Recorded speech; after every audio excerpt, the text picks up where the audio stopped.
Iraq के दारुल-हुकूमत Baghdad में ज़ोरदार धमाकों की आवाज़ें सुनी गई हैं। रूसी मीडिया के मुताबिक बगदाद में वाक़ अमरीकी सिफारतखाने को ड्रोन से निशाना बनाए जाने की इत्तलात हैं।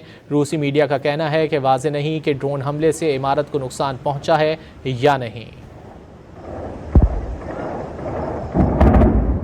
इराक के दारुल-हुकूमत बगदाद में ज़ोरदार धमाकों की आवाज़ें सुनी गई हैं। रूसी मीडिया के मुताबिक बगदाद में वाक़ अमरीकी सिफारतखाने को ड्रोन से निशाना बनाए जाने की इत्तलात हैं।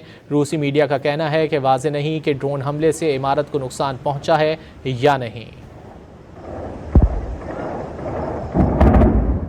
इराक के दारुल-हुकूमत बगदाद में ज़ोरदार धमाकों की आवाज़ें सुनी गई हैं। रूसी मीडिया के मुताबिक बगदाद में वाक़ अमरीकी सिफारतखाने को ड्रोन से निशाना बनाए जाने की इत्तलात हैं।